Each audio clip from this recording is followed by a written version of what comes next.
First full scrimmage of the, we had a little bit of live work, a little half scrimmage work, but this was the first day to let them play. You get 3 full scrimmages in spring ball, counting the spring game. So this one, and we'll have one more, and then obviously the spring game.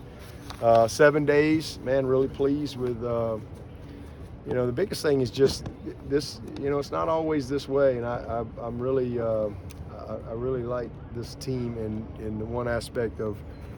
Sometimes as a head coach, you walk out there and you just see things from a different lens. But when you walk out there, there's just sometimes there's days where you don't feel like everybody's giving it, and you gotta freaking get it out of them.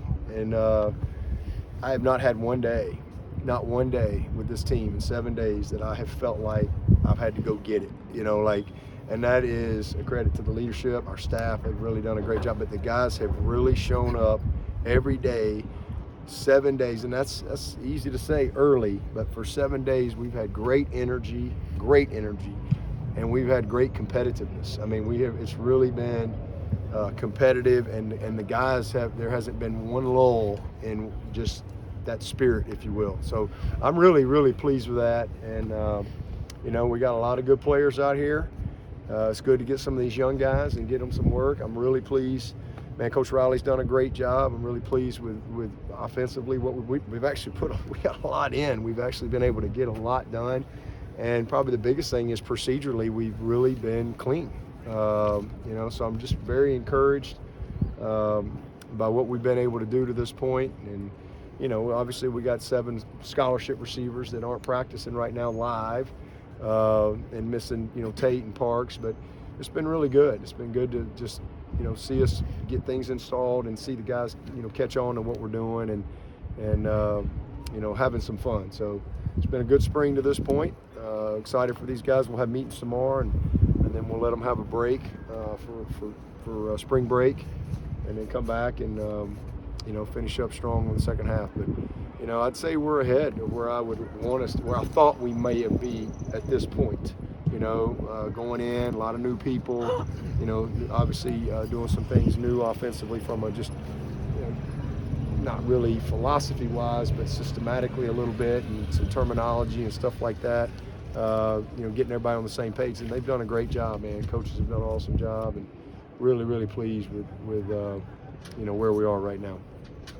What's Garrett like coaching the coaches, sort of? Oh, he's great. I mean, these are very, very, they're all about the same age, with the exception of K. Rich. He's probably, I guess he's the oldest in the room. Was he about 41 or 2 or something like that? But, they're all about the same. They all have great experience, and, it's easy for them to communicate because it's, again, it's just, you may call something different, but it's still, ball. But it's been great, getting everybody on the same page, and that's probably been the biggest thing, especially when you hire a guy coming in that really doesn't know anybody. Kind of like when I hired Brent, he came in, and I had a great staff, and he did a good job, and same thing with Garrett, just coming in and installing the way he wants to install it, and getting on the same page. But he's just really good. He's got a great demeanor. The biggest thing I like about Garrett is he's very confident, and he's really got great energy every single day. And I love that about him, and that just resonates with everyone. So they've done a good job. I think they've all had a lot of fun. Is the tempo on offense significantly faster today? We can dictate the tempo. We can go fast. We can we kind of vary it. But we've got the ability to go really fast, and we've got the ability to slow it down. And I think we have. I think we've got all that installed as far as what we need to do, just procedurally. That's again probably the thing I'm most pleased with. Is normally you'd be thinking offsides, cadence issues, alignment issues, and things like that, and we really haven't had that. We really haven't. So really pleased with that aspect of it.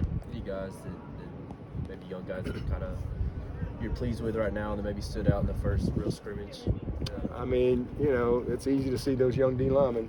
They're hard to miss those guys. They are as advertised, that's for sure. Really that whole group of mid-years are as advertised. I've noticed every single one of those guys. man, CV I thought really looked poised today. You know, those 3 linemen are really going to be good players. I've noticed all of them at one time or another. Noble is a kid that's really, really skilled. He's got all the ability in the world. I mean, I think we knocked it out of the park as far as, you know, he's still got a lot to learn and putting it together, but man, he can really run and change direction. He's got a great body for the position.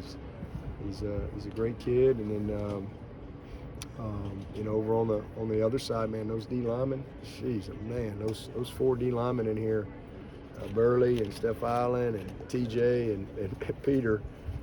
I mean, they're everything you want. Same thing with Jamal and D. I mean, they absolutely really stand out. Shelton had a pick 6 today. He's a kid that's really stood out. Kylan Webb, Khalil Barnes. I mean, they're what we thought they were. You know, so I mean, there's nobody. I think they've all flashed at some point. You know, that whole young group. So nobody that we're disappointed with. Nobody that I'm like, oh boy, that's going to take a while. I mean, they're all as advertised. You talk about Peter. Is it pretty similar to when Brzee or Christian came in? I'd say he's ahead of them. You know, he's ahead of them, and you know, both of those guys played at really small schools. And, you know, Peter's one of the strongest kids on the team right now. But he played 7A football in Alabama. He played in 5 state championships in a row and won 4 of them in a row at Thompson High School. And he's just played at a really high level. And he's just you know, further along as a football player, but has all those things that you love about Brian and Christian and all that. So, you know, we'll see. You know, and I'd say the same thing about Burley and Steph Island. Those guys are, man, these are really good players that have been incredibly well coached, coming from really good programs, competitive programs, and they have not been overwhelmed. So it's been encouraging to see. What have you seen of the 2 guard spots with Tate and Walker? Musical chairs. We're kind of looking at everybody. We've from Trent to Linthicum to Tucker to obviously Mitchell. You know, Mitchell's made some big strides. I think he really gained a lot of confidence, and I think that was the biggest thing for him, was just kind of confidence. And he gained a ton of confidence those last 4 games of the season. And then Dietrich, you know, that's kind of been the guys. And of the young guys, man, Harris Sewell has really caught my attention. I mean, he is a really natural football player, incredibly physical inside, you know, picks things up really quickly, very strong and incredibly flexible, and can really bend. I mean, he's a great, just really understands leverage and how to play in there. So I mean, it's a musical chairs. I mean, we're really repping a lot of people, which is good. You know, while we got those guys, it's gonna make us better. With